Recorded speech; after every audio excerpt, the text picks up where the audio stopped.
All right, folks, a very light video here on the installation process for getting this awesome radio installed on the Highlander. We'll provide the details for the radio in the description below. But very easy process here is all I'm going to do is need to remove this trim piece, number one, this trim piece, number two, and the two air vents. Once I do that, the radio will be exposed with the 410mm requiring,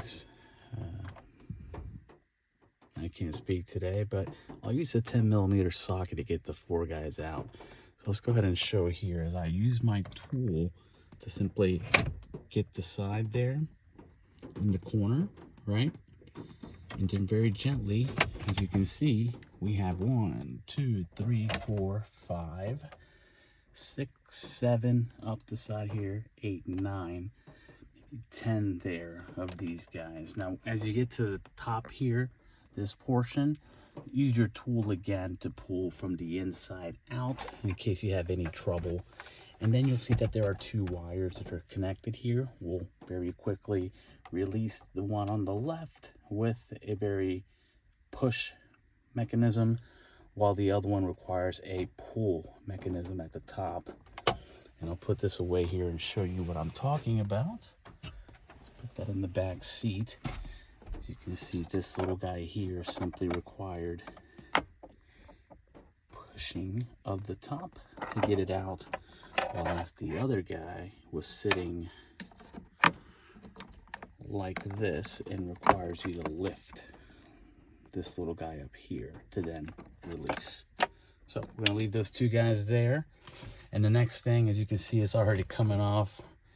Daddy took care of some of this earlier to make sure it worked, but this one I didn't even need to use the tool. I grabbed the bottom piece here and very carefully pulled so that we take out each one of the 1, 2, 3, 4, 5.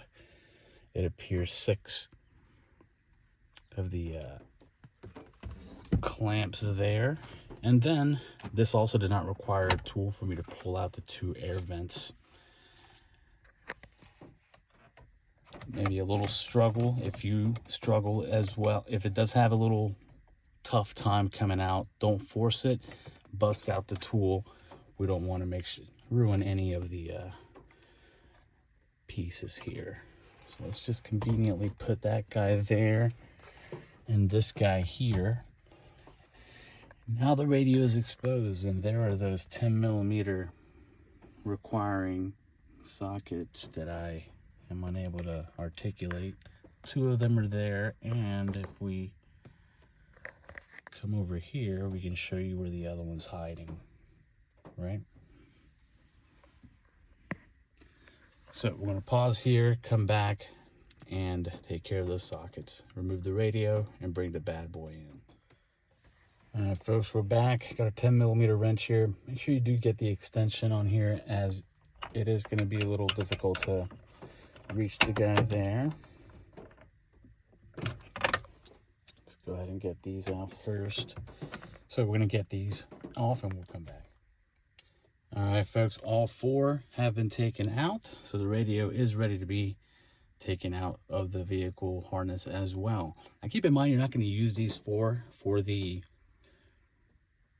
radio that we'll be installing. We will be taking advantage of the yellow clips, which we'll display later on. So what we'll end up doing is we'll put these back in there afterwards, just so that they are kept in place, and in case we ever want to switch it back out to factory for selling. All right, so what's going to happen now is the radio should come out. I do believe I'll need to put a little tension to get those clips out of there. So let me see if I can give you guys a little bit of a view here as we lean this here. Pardon the unprofessional nature of the video here, but we're gonna make this work. All right, so decent enough view. Just give me a moment here, we'll get it back. I'm just gonna try to straight up pull. So I did a little bit of a lean action, pushing the top downward and pulling up from the bottom, and then pulled outward. And Now I'll grab the phone back here as we are pulling our guy back with all the connections. So now the job will become to simply disconnect all these guys, not only the ones that are connected to the vehicle. We'll see that there are a couple that will remain connected to the actual unit here. And then we'll bring the new bad boy in and fit like hardness with like hardness and go from there. All right, folks, so here's what we have at the moment. Radio has been disconnected. I do have the old piece here, the old unit.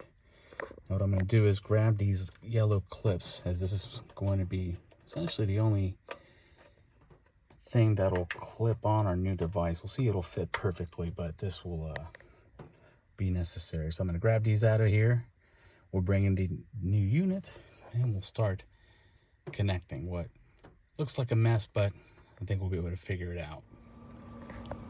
All right, folks, we're back here with the unit. I just wanted to show the clips that we took off from the old radio and how we are going to place them right here.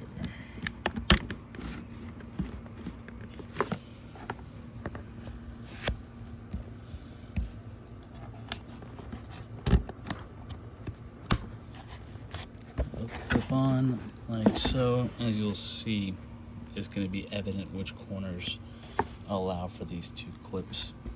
Once we get the radio up, I'll show whether that's the top or the bottom side. But clips, important to grab those from the old unit. Now let's bring this to the car and get it connected. All right, ladies and gents, back here in the car with the unit laying face down. Now these are confirmed as the bottom portions here where the clips are. So what I'm looking to do here before I start getting things connected, there are a couple of items here. The microphone, I'm gonna try to insert it in here so I can have it pop out and then do something with the extra cable to place it somewhere convenient. Additionally, what else did this bring?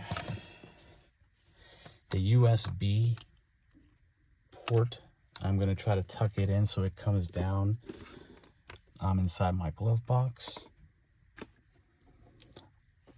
I saw that we are going to be able to, and these might not be necessary, but I'm just going to install them. But we have this Wi-Fi cable or Wi-Fi antenna with an adhesive. So I'm going to try to insert that through there so I can actually tape it underneath here. And we'll show that occurring. And the last thing was the Wi-Fi, and no, that was a Wi-Fi antenna. So this guy here is GPS. This has an adhesive as well, and I saw it connects right there. And I saw that this is something that we'll be able to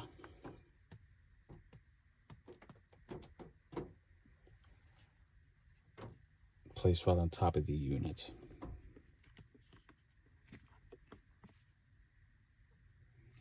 All right. So I'm going to tuck those guys in individually, then I'll go in and match these with these, and we'll show you the insertion and try it out, see if it works. All right, folks, connected everything that required a connection. Definitely check with customer support, as there may be specifics that apply to yours. They are so helpful with providing specific instructions and pictures. For instance, mine had a subwoofer, aftermarket one, so they told me what to do just in case. But it appears that I didn't need to worry about that blue wire. But as far as the camera, they'll provide you the instructions as well, as there are two different camera ones. And I selected the one that I was instructed, the one that connects to the harness that connects to the vehicle, essentially, as we have this other free one with a harness that didn't have a matching one for the vehicle. So this is one that may be used for a secondary camera. For instance, I have this backup camera here, which I may add a rear view one, and that's something in the future I can add and view it through the auxiliary option. Whereas this one here will keep the functionality of the Toyota Highlander backup rear view camera, as we'll see with the lines and adjustments with steering wheel. All right, so now I got everything tucked away. I'm going to put the unit in and show you guys after. There's the bad boy inserted in there. Again, no screws, so you were able to just have it click. You'll hear the click in place with the 2 yellow clips you inserted. And now it's stable in there. Looks great. Let me go ahead and put all the trimmings back on and turn it on and see if it works. And just to show how easy it is to get these clipped, and take advantage if you want to clean the inside of these vents while you have them out, right? But we're just gonna have it aligned appropriately. I'm gonna take the little side of the plastic out here so it's out of the way. And now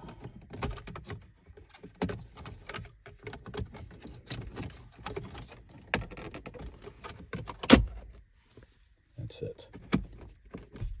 A little push there as it will be perfectly flush. Now let's put that top trim in there. Let's see if I can stay with you guys here while we do this. Very straightforward. Fitting clips in the holes and giving it a little bit of a how do you do. That baby's in there. And last but not least, this one I'll put the camera down, so I'm going to connect these 2, lay this guy here, and then the moment of truth. And quickly here as we were able to get the 2 cables back on there. Now we're just fitting the clips here in the proper hole. And here I may need 2 hands, so I just wanted to show you. Now it is just lightly set in place, and we'll give it a nice little push here to make sure the clips are back on. Take off that screen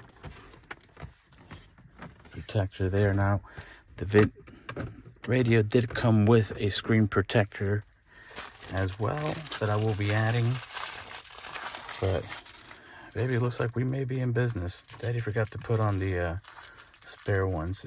It's not going to affect at all how this performs. It was just going to be a way for me to keep track of it for later use, but so much for that. All right, now the true test. Let's bust out the keys here. And here we are, folks. It is on. First step here is I'm going to be connecting to the internet, as the steps call for internet connection, Bluetooth to load your device, and then using the TP-Link app, I believe, in order to get the CarPlay going. So we'll display this here in a moment. And here it is, folks. We are connected. We have CarPlay here. I still have to kind of mess with things to ensure that I know how to get everything going, but there it is, my friends. Oh, that is fucking sweet. That's pardon my language. That is very excellent. And apparently I gotta get back to work. We have a Teams meeting here. But folks, very easy to install. My goodness, did it here in less than 30 minutes. And wow, this is amazing.